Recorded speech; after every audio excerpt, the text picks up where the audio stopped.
this morning, I think we'd like to go back to basics, right? To the very basics of how we take care of ourselves. Because it's at times of stress that the foundation, the fundamentals kind of tend to fall away. And already I would say that probably for most of us, there are ways in which we kind of cut corners around taking care of ourselves. And when we're really stressed out, it's these really basic activities that can be extremely grounding for you, very orienting. We are a working culture that isn't working as usual right now. And our work schedule is what organizes our day for most of us. So here we are, many of us were either out of work or we're working under really unusual circumstances. And we don't know how to take care of ourselves right now in this situation. How can we? How can we? We're living into this reality. It's an improvisational endeavor. That's what life is anyway, but for sure right now it's an improvisational endeavor. And so there's that kind of feedback of, what are you doing and then what is the result? So given that we're living ourselves into a new reality, it might be nice that we kind of take a step back and consider the basics. Look at how we're living and organizing our day. So I'm a nurse by training, and there's a language to that, but activities of daily living are these activities that we do that support the well-being of the organism. The body, the heart, the mind. Very, very basic. And we learned these skills as kids. We learned them from our elders. And they taught us how to take care of ourselves, and they checked in on us on how we were doing and on the development of those. And these are the skills that we carry with us through the whole of our life. The whole of our life. So right now, I'd like you to imagine that you're sitting with a beneficial elder, one of yours. And this elder, as you know, kind of is interested in your well-being and is interested to check in on how you're doing in certain areas of your life. So as I ask these questions, answer them for yourself if you can. Just be curious about the answer. How are you sleeping? Too much? Too little? How are you eating? Too much? Too little?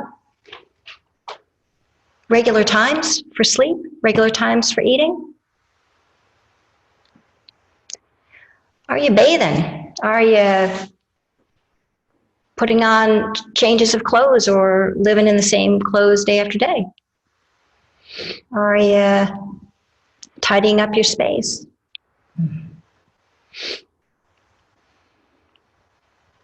Are you exercising? Or moving the body? Stretching, getting the heart rate up, getting the cardiovascular system exercised? Are you opening up and attending to this organism, what it needs, shaking off the stress, of which there's a lot, right? How much screen time are you guys doing right now? This is a brave new world we're entering into, and we can get sucked right into this reality. So how much screen time? How much screen time do you need? Where is the screen time being divided? Is it how much is going to work? How much is going to socializing? How much is going to escapism? Check it out.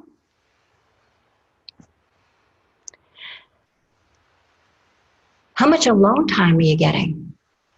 How much alone time do you need? How much together time are you getting? How much together time do you need?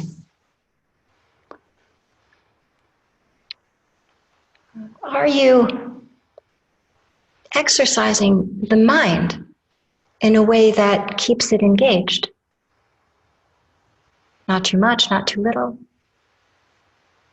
And what is that, what is that engagement? What activities of mind are you engaging in? Right. Reading, playing games on the video, on the computer. Notice that. And how about what is your meditation practice like when you're off the cushion? Just be curious. Just be curious. And now, sitting with that beneficial presence, considering that, I'd like you to consider what would be helpful to make little adjustments, little course corrections to orient toward well-being. Like if well-being is the name of the game, how do you orient there? You want to jump in? Can I pipe in there? Yeah. I think, I love this metaphor of something material fraying at the edges. That metaphor, fraying at the edges? It's right at the seam of a garment, begins to fray at the edges. We want to notice it when it's fraying at the edges, because if we don't, there's going to be like a big hole in the garment, and that's a lot more difficult to repair than the fraying at the edges. The general form of the inquiry for me is, where might the quality of life be fraying at the edges in any of the areas that Susan's mentioning? No one can do that for us. It's a self-monitoring exercise. And with some experience with mindfulness, we may have more ability to monitor. Some people don't know how to monitor that. They'll get stressed and do just the thing to increase their stress. I'm too stressed to take a stress management course. I'm so anxious. What shall I do? Let me watch some more news. Just the opposite thing. We may not do that quite as dramatically, but still, are we making the choices that support us, especially in these next weeks? The first week can be like Swiss Family Robinson. A lot of people are getting together, and isn't this cool?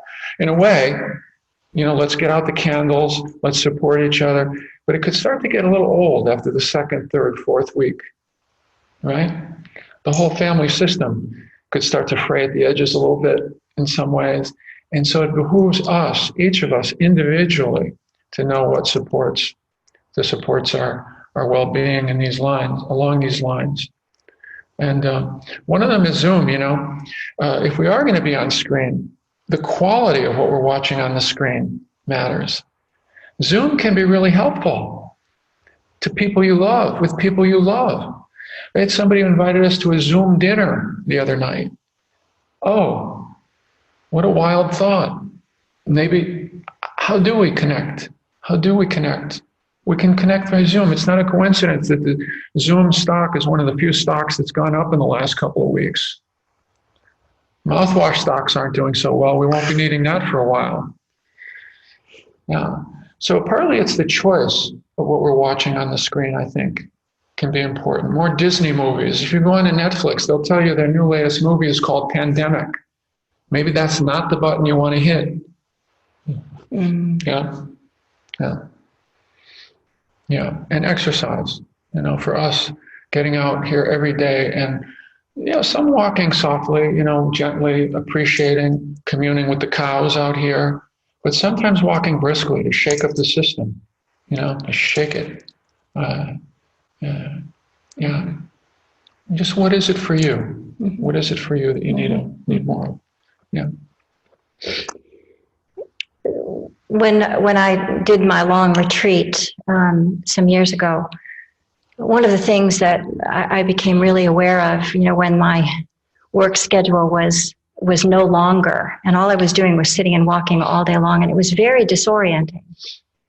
And what I found was that these sort of basic ways of taking care of myself, taking care of the organism, was extremely helpful for organizing how to move through the day. So that's the consideration. Yeah.